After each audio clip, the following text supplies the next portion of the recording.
Is technology making us timeless or restless? I would go for restless. Definitely, technology is giving us a lot of benefits,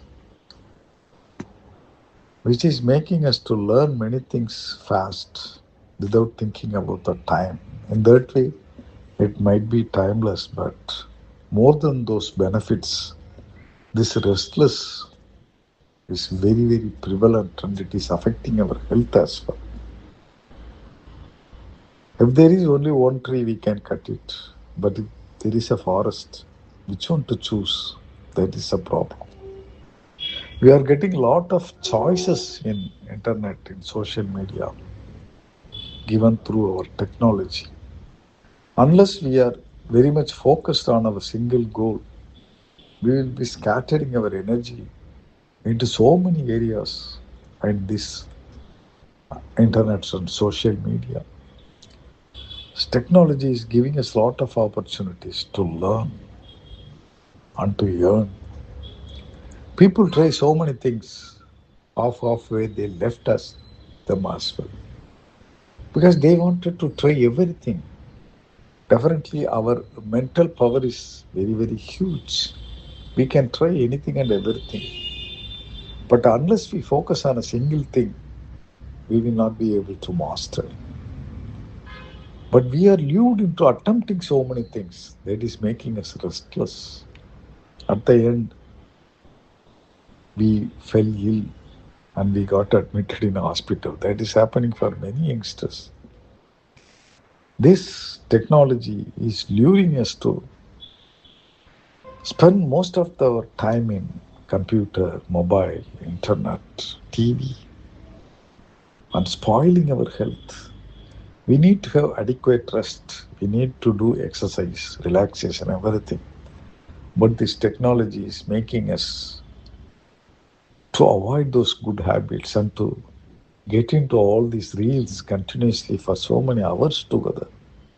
It's definitely technology is making us restless. Let us choose whatever we want and focus on one single thing, which is our goal. Perfection is overrated, progress is not. Many managers expect perfection in the work of the subordinates. In their process, they torture their employees. At the end, they are not able to get the work done. They are making their employees suffer, and the result is also not good as they expect. Instead, if they appreciate the progress made, then definitely we can achieve whatever we want to achieve. Step by step, we have to take. Inch by inch, we have to move. We know the story of the hare and tortoise. Slow and steady wins the race. Let us not do it in a hurry-buried way and spoil everything in our urge to do something perfectly within a specific time limit. Let us give sufficient time and let us monitor the progress. That is why we have this SMART concept: specific, measurable, achievable, realistic, and time bound.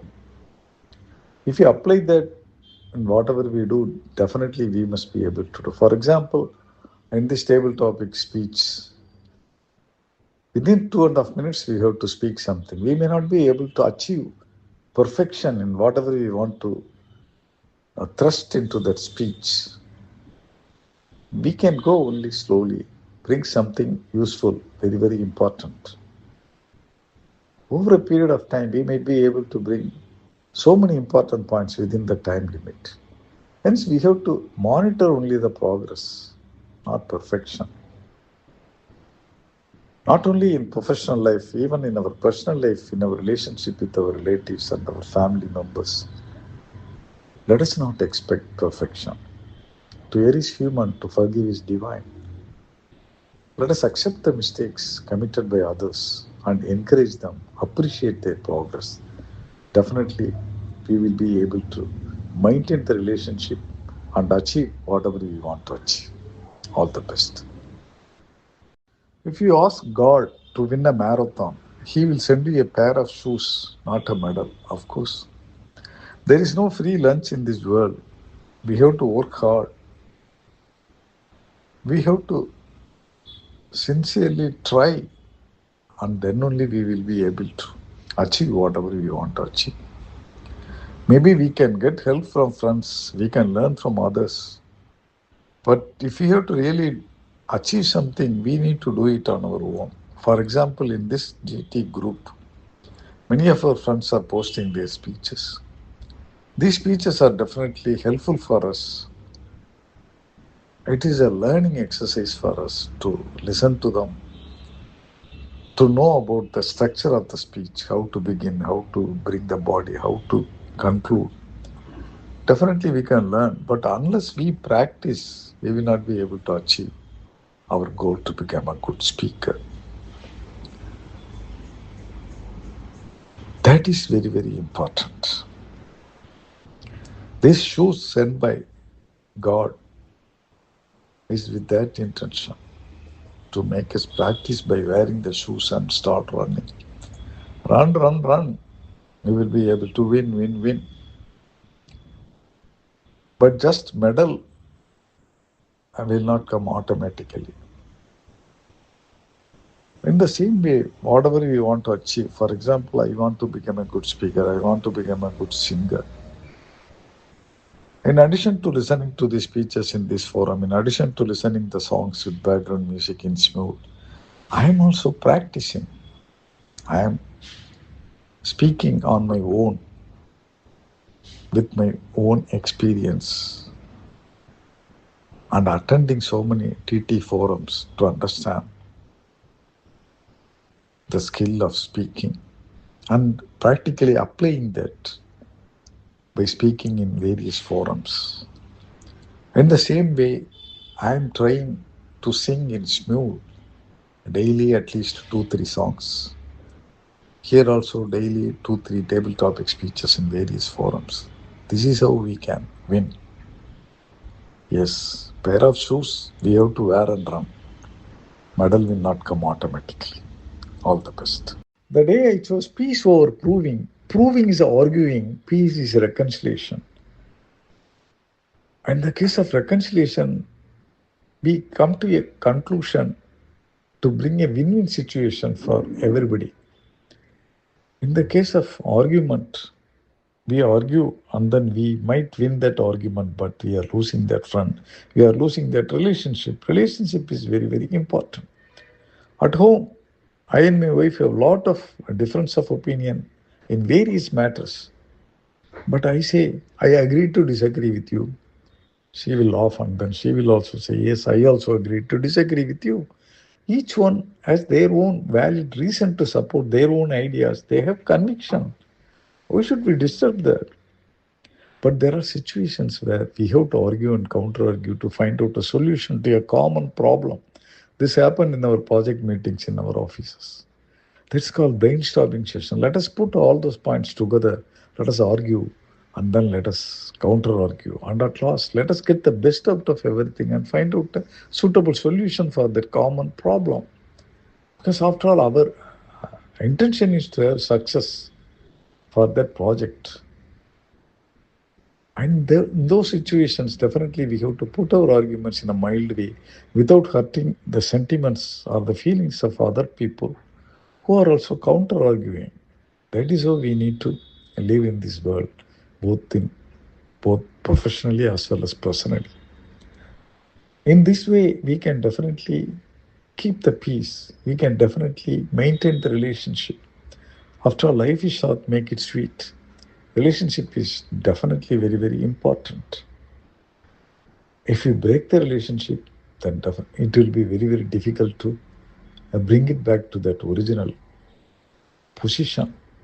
And so let us be very careful in using words. Sometimes silence is also golden. Peace is more important than winning over. Choose peace over proving. All the best. Chase experiences, not possessions. Possessions may come and go, but experiences will remain with us forever. Whatever we learned, whatever we experienced, they were all embedded into our mind and they will be always helping us in future. They mold our character, mold our personality. But these possessions, if we lose our job, these possessions will go away. I personally experienced that when I was working. I lost my job due to that economic meltdown at that time. I was without any job for 6 months. I had to sell the jewels of my wife and manage the day-to-day expenses. That was a very difficult time. Those possessions were lost. But my skill, my experience, that got me another job after 6 months. That is more dependable. That is more valuable. Possessions might have some money value, but they are not actually having the real value. The real value is only these experiences we acquired. That's why we have to chase experiences. Every day is an opportunity for us to chase experience. Look around, enjoy the nature. That is also an experience. Work hard, acquire a new skill. That is also an experience. Move with people friendly, with smiling face and helping them. That is also an experiences. These experiences will definitely help us in future when we are in a disturbed state, in a distressed state. But these possessions, that will never help us. Hence, chase experiences, not possessions. Thank you. All the best. Your belief decides your limits long before your ability does. We may not be knowing our ability in full, but if we have the belief in ourselves, then definitely we can achieve. It is not only our personal ability, but also the ability of others who are able to help us. That is also there in our limit. We can definitely exceed our limit if we do anything with the help of and with the cooperation of many people. That is why people insist on teamwork. Yes, it is not necessary that we have to do something on our own. We can get help from others. We can use their intelligence with their consent. That is how we have to achieve great many things. Great products in technology, medical fields. They had all happened because of the combined effort of a team. In this table topic forum, we are trying to speak whatever we know, but at the same time, we are also listening to the speeches given by others. That is expanding our limit to think differently about that subject. How do you do that? We should have that belief that we can exceed our limit. And that belief should not rest with just a belief. It should get into some action like listening to others' speech and then improving our speech. Then we can find out that our ability is beyond what we think. Yes, our belief decides our limits long before our ability does. All the best. The supreme art of war is to subdue the enemy without fighting. Generally, in wars, the supreme country subdue the enemy by fighting and crushing that country, by using all types of forces in land, air, and through internet as well. Nowadays, lot of technology have come. Sitting at one place, we can destroy the entire country. This country, which is technologically advanced, can adopt all those methods to subdue the other country. But that is cruel. That is to be condemned. There might have been some mistakes from some country which affected the another country. Hence, there might be some valid reasons for this country to subdue that country, treating it as an enemy country. There might be valid reasons, but if this country is a supreme country, how to do that? They can easily go and destroy that country by putting atom bomb, that is nuclear bomb. It is possible. But in this civilized world, that is not a solution. Without fighting, how to make the other country realize its mistakes? That is the art of war. The definition of war itself is changing in this modern civilized world. But many countries are not adopting those type of war techniques. They want to show their supremacy. But that is not the right way. Peaceful negotiations, making the other country to realize its mistakes. This is how the world has to live. Then only we can bring peace in this world, making this world as a place for all of us to live together peacefully, happily. But will it happen? That is a very, very big question mark. All the best.